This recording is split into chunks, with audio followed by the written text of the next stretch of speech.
The Confederate attack on the Union flank, left flank, led by Longstreet, accomplished considerable. It drove the Union forces out of the peach orchard into the Devil's Den, and indeed there was a crucial battle for Little Round Top.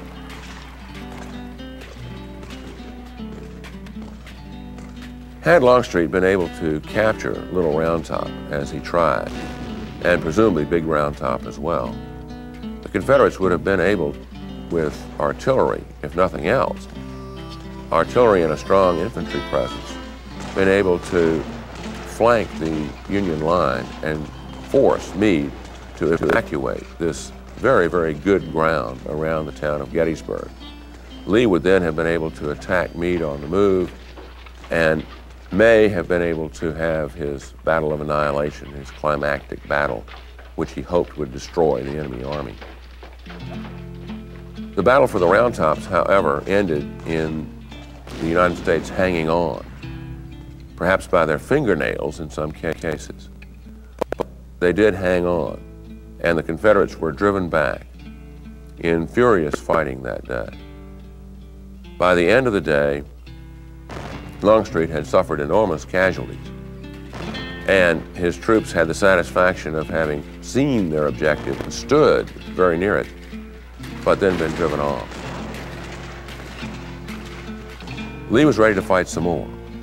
Longstreet believed that what the Army should do now was probably what Longstreet thought the Army should have done the first day, and that was to sidestep to the right, in effect, to the northeast, and place itself between Meade's army and Washington.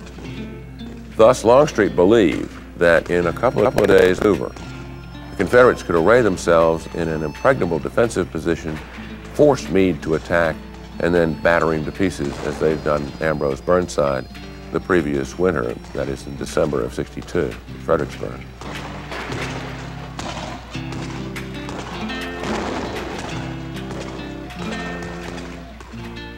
The region around Gettysburg had been pretty well swept clean, stripped bare by the Confederates in their foraging, that is, taking civilian food and giving Confederate money, which of course is not worth a great deal in Pennsylvania. So Lee had to be concerned about resupplying his army. And the only way to do that, Lee believed, was to fight the battle now, that is, precluding the need to resupply. And then you can have whatever you want, because the enemy will be no longer a factor. The only alternative to this, I guess, would have been to retreat back into Virginia. And this, for Lee, would have been the admission that, well, we came all the way up here to try to provoke this battle. We've tried to engage the enemy in a climactic struggle that will win or lose the war in one afternoon, or at least in a series of days. And when that moment came, we didn't like the odds, and we didn't like the ground, and so we turned tail and went home. This is not what Lee was there to do. He wanted to have this climactic battle, and he tried on the second day both flanks of Meade's army and found them pretty strong. He then determined that what he would try to do is break the very center of Meade's formation, to drive a wedge into the center of the defensive line on Cemetery Ridge. This would separate Meade's army into two halves, and then Lee could destroy those halves pretty well at his own leisure when he wanted to.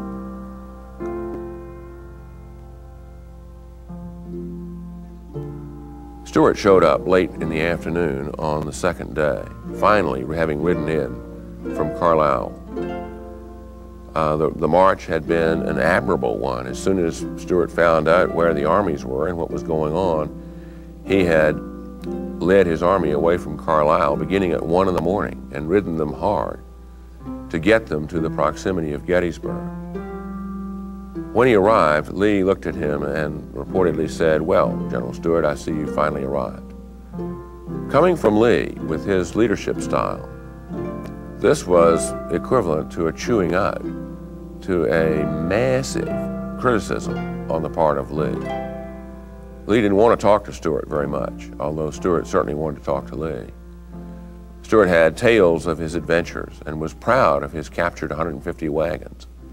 Lee, of course, wanted to know about the enemy and what was happening on the other side of Cemetery Ridge.